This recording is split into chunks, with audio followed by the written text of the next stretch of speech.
The wind howled across the red canyon, carrying dust and blood on its breath.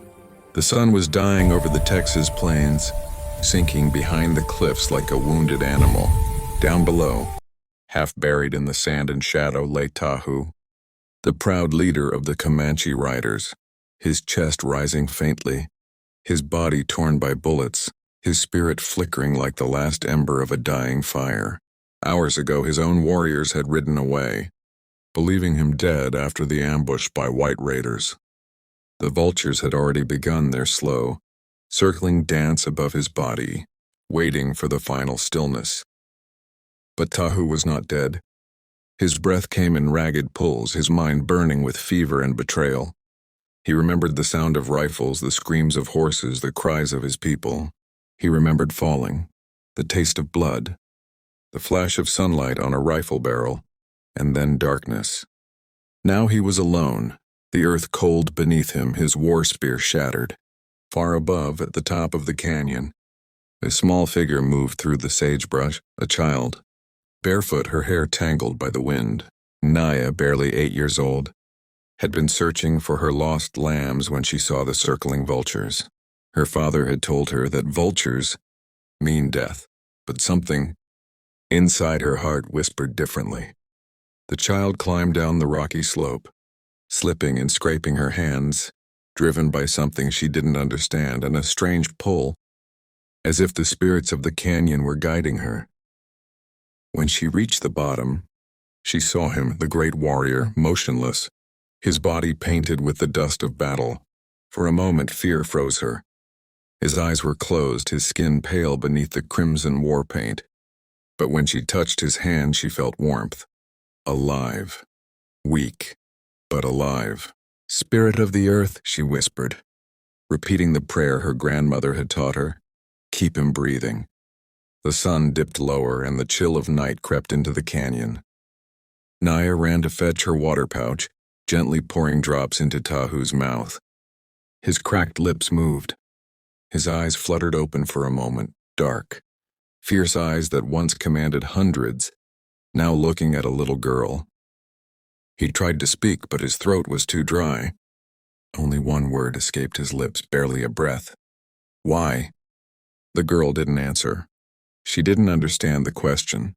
She only knew one thing: if she left him here, he would die. Naya tore a strip from her dress to bandage his wounds, pressing her small hands against the bleeding cuts. She dragged what dry grass she could find, built a small fire, and placed his head on her lap. In the flicker of flame, she studied his face, the sharp lines, the painted scars of a warrior, the marks of arrows and knives. This was no ordinary man. As the night deepened, coyotes howled in the distance. The fire cast long shadows over the canyon walls. Tahu stirred, whispering in his native tongue, names of lost comrades, a vengeance of broken promises. His breath was heavy with pain, but his spirit refused to die. In his fevered dreams, he saw his people fleeing, the sound of gunfire, the faces of the raiders who had ambushed them, and somewhere in the chaos, a white flag that turned to fire. When dawn broke, Naya was still there. Her little fire had died and the morning wind was cold. But Tahu was breathing stronger. His eyes opened again, clearer this time. He tried to sit up, groaning with pain. "You saved me?" he asked, his voice rough like gravel. The girl nodded shyly. "The vultures were watching. I didn't want them to eat you."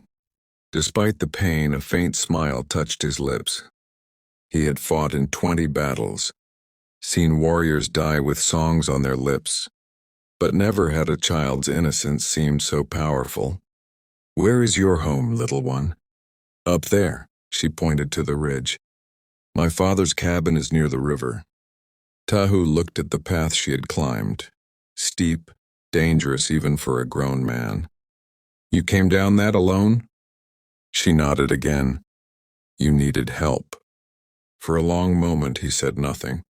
He looked at her, really looked, and saw something pure, something untouched by hatred. In her eyes he saw what his people had once fought for: life, freedom, the bond between earth and spirit. But his wounds were deep and the pain was growing. He knew he couldn't stay here long. The raiders might return, and if they found her with him, they would kill her too. "You must go," he said weakly. "Tell your father. Bring help." But Naya shook her head stubbornly. "He won't come. He says Comanches are killers. He'll shoot you." Tahu's heart tightened. The words cut deeper than any bullet. He understood now. This child had defied her own people to save him. "Then you must not be seen," he said softly. "I will heal enough to walk." She stayed by him for 2 more days, bringing berries and water, wrapping his wounds in herbs her grandmother once showed her. Slowly, strength returned to his limbs. On the 3rd night, when the stars burned like fireflies across the sky, Tahu stood for the first time. He looked down at the little girl who had saved his life and whispered, "You are brave like the daughter of a warrior." Naya smiled. "You'll come back someday?" Tahu nodded, though he knew the world would soon tear their paths apart. "Yes," he said, "when the wind remembers my name." As he disappeared into the canyon shadows, the girl stood watching, clutching the feather he had given her, a token of gratitude, a promise that their fates were now bound by something greater than fear. And from that day forward, whenever the wind howled across the plains, Naya swore she could hear the whisper of the warrior she saved, a voice that carried across time, across war, across destiny. The seasons changed over the plains like turning pages of an ancient book. The dust storms came and went. Buffalo herds moved like shadows across the horizon, and years melted into silence. Yet deep within the heart of the wild land, Tahu, the Comanche leader once left for dead, lived on, a legend reborn. He had returned to his tribe after weeks of crawling through the wilderness, surviving on roots, rainwater, and sheer will. When his people saw him again, scarred but standing, they believed the spirits had sent him back. They called him Tahu the Unbroken, but in his heart he carried a secret, the face of a little white girl named Naya, whose courage had saved a warrior's life and changed the fate of a nation. Years later, rumors spread through the frontier, ranchers vanishing, settlements burned, and Comanche warriors fighting again across Texas. The old hatreds between settlers and natives were reborn sharper than ever. The land smelled of smoke and blood once more. But far from the chaos near the river valley, now stood a small homestead, a cabin rebuilt by Naya's father. Naya had grown into a young woman, her hair long and wild, her spirit still fearless. She often sat by the ridge where years ago she had found the dying warrior. Sometimes she still heard the wind whisper her name. She didn't know if he was alive or if that moment in the canyon had been only a dream, but she still kept the Comanche feather hidden in a locket around her neck, the symbol of a promise never broken. One evening, as the sun bled red across the plains, gunfire echoed in the distance. Naya's father rushed in shouting, "Comanche riders! They've raided the southern ranches and they're heading this way." Panic spread through the settlement. Families packed wagons and fled. But Naya stood frozen, staring toward the horizon, where dust clouds rose like storm waves. The raiders came at dawn, fierce riders, faces painted, spears flashing. Her father grabbed his rifle. "Stay inside, girl," he shouted, bolting the door. But Naya felt something deep in her chest, something she couldn't explain, not fear, not anger, something else. A pull from the wind. Through the window, she saw a tall figure on horseback, his hair braided with eagle feathers, a scar running down his cheek. The same eyes she had seen years ago, half dead in the canyon. Tahu. He rode at the front of the war party, but as his eyes swept over the cabin, he froze. The feather around Naya's neck caught the morning light. His heart thundered. He remembered the little girl, her voice, her hands pressing against his wounds. He pulled the reins sharply, his horse rearing. "Hold your fire," he barked in Comanche. His men stopped, confused. "This place is sacred," he said. "No blood here." The other warriors murmured in protest. "They are settlers, Chief, our enemies." Tahu's gaze hardened. "No, this house once saved a Comanche life. It stands under the protection of my spirit." The raiders turned away, leaving the cabin untouched. From the window, Naya saw him dismount. Her breath caught in her throat. He walked slowly toward her fence, spear lowered, not in war, but in peace. Her father stepped outside, rifle trembling. "Stay back, savage," he shouted. Tahu raised his hand calmly. "I come not for war," he said in English, his voice deep and steady, "but for debt, one that can never be repaid." Her father aimed the rifle. "You people killed my kin." Before he could fire, Naya stepped between them. "Father, stop!" she cried. "This man, I know him." Her father's face twisted in disbelief. "You what?" She turned to Tahu. "You lived. I thought you were gone." He looked at her with quiet pride. "The spirits do not forget those who walk with courage." The old man lowered his rifle slightly. "You mean to tell me this savage was—" "Yes," she said softly. "He was the one I saved as a child." Tahu bowed his head. "And I have not forgotten. I swore the wind would carry my promise back to you. It has." Silence fell. The prairie wind whistled through the grass. For a moment, time stood still, two worlds meeting again, not in hatred but in memory. Then from the ridge behind them, gunfire roared.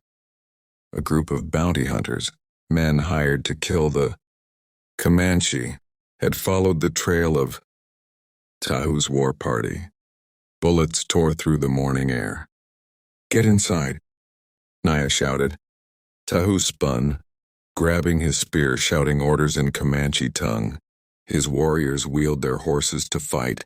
Smoke and dust filled the valley. The battle raged fierce and close. One hunter aimed his rifle at Naya's father, and Tahu lunged between them, taking the bullet in his shoulder. He fell to one knee but rose again, slashing through the raiders like a storm. The last gunman fled into the desert, leaving only silence behind. Naya ran to him as he sank to the ground, clutching his wound.